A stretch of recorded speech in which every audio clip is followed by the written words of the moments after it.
Hello, hello, hello, hello, hello, hello. Good evening, all. I trust you're good. How are you? What's going on? How's your day been? Today is quite exciting because I was just recording episode 15 because we were supposed to record on Fridays, which I haven't been doing, but I'm trying to get back in pattern. So I was recording episode 15. And as I was recording episode 15, it crossed my mind that where's episode 14?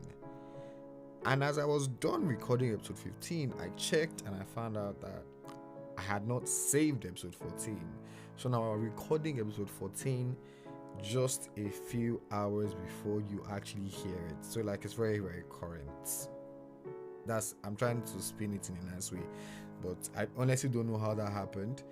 And I also think that so when I opened the app that I used to record today, there was an update, so it didn't bring up, how usually there's a recovery thing. It didn't bring up the recovery thing, and I updated the file, updated the app, and I'm guessing that episode is gone. But here we are again. I'm guessing it's going to be good. Don't worry, things work together for good of those that love the Lord and listen to me. I'm joking. Now listen to the podcast. Thank you very much for listening. I really do appreciate you. Anyways, let's go. Okay, so let's do 10 seconds and then I'll ask, Jesus, I'll ask you how you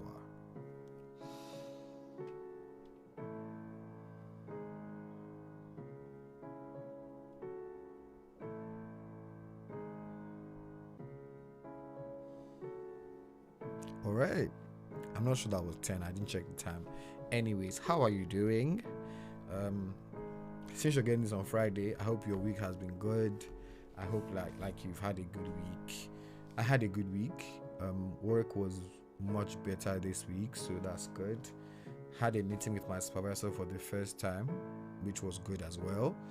So looking forward to I'm excited to be done with this, even if I still have about 3 months to go before I'm done.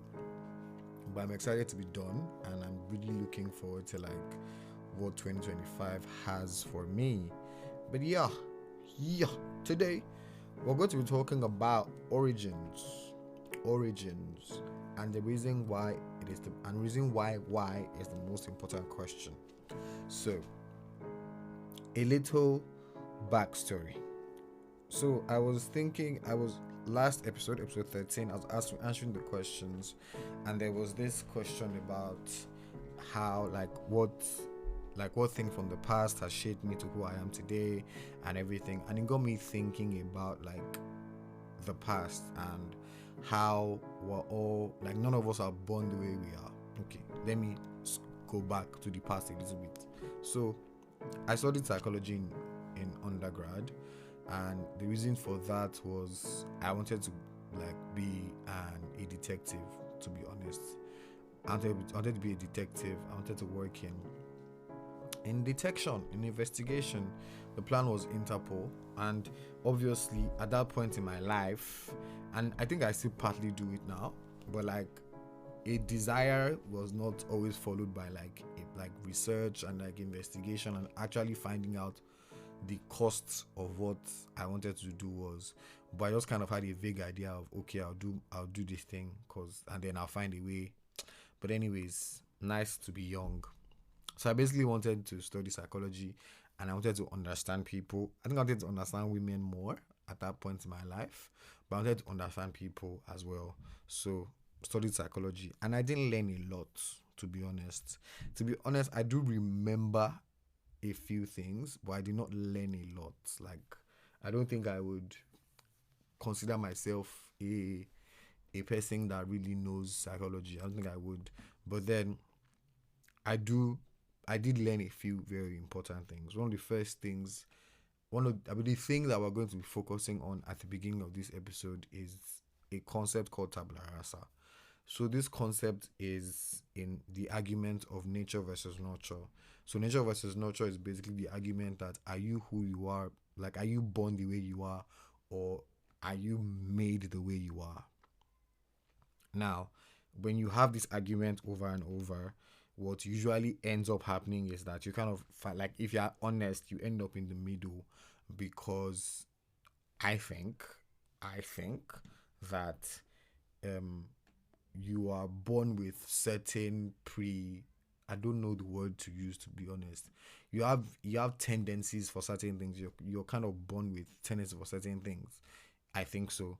And then your society now brings out the rest. Now, honestly, this is a very, very the short argument. But then I am personally of the opinion that nurture is the much stronger, what they call it, is the much stronger result, because I think there was an experiment where they took two twins and then put them in different homes or different like situations, and then they obviously had different lives. And even if you think about it, um, even if you put two people in the same exact thing, they still come out different. So you know, we're not into that. But the point is, the tabula rasa concept is that when you're born, you're a blank slate. When they give birth to you, there's nothing. It's just blank, and then over time, experiences kind of write and shape like clay into who you are, basically. So it's now like, so the point of that is that, so if you like rice, for example, if you like rice, for example, you can find why you like rice, because you are not born with a preflection for rice. It is either your society and experience. Talking about rice, I had a friend in uni, and she was very particular about her rice. Like, and then I had never seen anybody be this particular about their rice before. But then she was very particular. It had to be like cooked perfectly.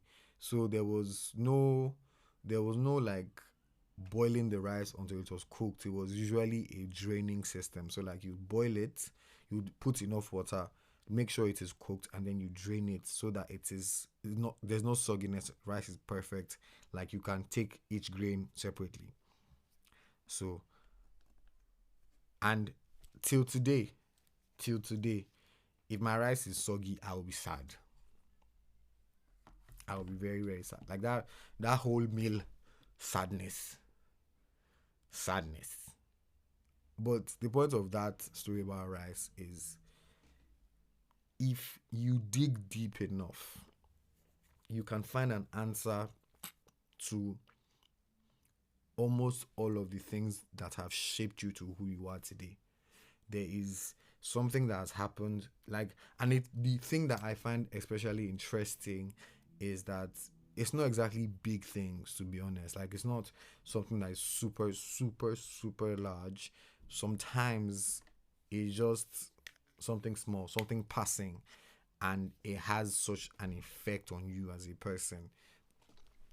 So the point is, everything that you are, all of your desires, all of your likes, all of the things that you think are like are important or unimportant or whatever, they are born out of something.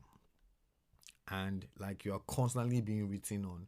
And I think that that consciousness is important for like the consumption of information, of data, of socials. Because if you think about it, if you realize, or if you're aware of the fact that you're being written on, like if you think about it, that you're being programmed like consistently, and not in a very weird and paranoid way, but if you're just conscious of the fact that everything that you see, everything that you come across is programming you to be a certain way, to believe certain things. If you look at, if you're Nigerian, if you look at, there's a, obviously I don't know if this is true anymore because I've not been on the internet in a while, but there was a time where there was a preclusion to favor love. Like, oh, you have to love, you have to find love, your love. There was a time where people were suddenly sapiosexuals. Apparently, sapiosexuals are people that find intelligent people attractive. I'm not exactly sure what that means, but then now there are all these things, and then they kind of shape, like when you expose yourself to them, they enter you and they kind of shape who you are. The point of that is, I think that it is important to be conscious of like what you're eating, what is entering into your mind, because it is, and the thing is, it's so subtle. It is so subtle. It is so like sometimes there's some things that have a much stronger, much clearer effect. For example, for me, if I wanted to be angry, I think I'll listen to Eminem. Like I think that his music has that effect on me. Like straight up, I'll just be angry. I'll just squeeze my face. I won't talk to anybody and everything. But usually, a bunch of other things are less. They have a less clear effect, and sometimes their effects are not noticed immediately. But then also, it is important to question why you like certain things. So I remember having a conversation with a few of my friends a while back, and we're talking about how, you know, there's like we're talking about the question of, oh, is it like, why do people have types, or is it okay for you to have a type and everything, and how does God feel about it? And I remember saying that, like, I think the important question is, why do you like what you like? And there's sometimes where like you just kind of like, there's sometimes where you actually make a relatively um a decision that, okay, I like this thing. And even when you say I just like this thing, there's a reason behind it at the end of the day. But then the point is, everything you like, I'm telling you, everything you like, every idea, every everything, there is a reason behind it. And why is it important to understand the why? Is because it makes it, and this is from personal experience as well, but then it makes it easier to deal with something if you understand the root of that thing. In the earlier recording, I was saying that it's easier to uproot a tree if you have found the roots. Like if you're trying to just pull it out of the ground, it will take time. But if you've dug around it, you found all the roots, you've cut them off, you can pull off the tree. So when you understand why, like why certain things, why certain preclusions exist, why you believe certain things, why you like certain things, why you dislike certain things, why you dislike certain people, when you understand the reasons why, you are more like, you can actually deal with it. Because if you're dealing with a problem, if you're dealing with a symptom and not a sickness, you're wasting your time.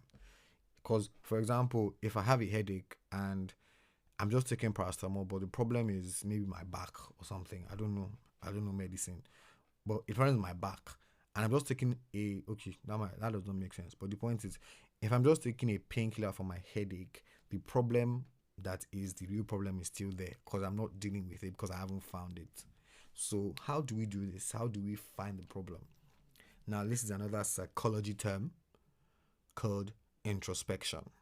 Now, I used to be very, very proud that I used to be able to do this. No, I used to. I don't think I've done it in a like sit down and actually do it way. I think I'm just a lot more conscious. But it is a sort of like brutally honest conversation with yourself. And it is an unsatisfied request of why. So why are you doing this? Because I like it. Okay, why do you like it? Okay, because this and this and this. Okay, why do you think that is? That continuous digging into the depth of like whatever you're trying to find out leads you to an understanding of it. And sometimes you might find more than one truth. I don't. That is a little more complicated. I'm still figuring that out because sometimes I'm like, this thing, there seems to be more than one truth behind it. But I think you can probably end up with a unified end. But I do think that spending time on that, especially because for some other things, for example, for like my love of rice, I don't think I need a deep introspection for that. Except if maybe I'm eating rice and I'm allergic to rice and I'm still eating it, then I would need to check on that.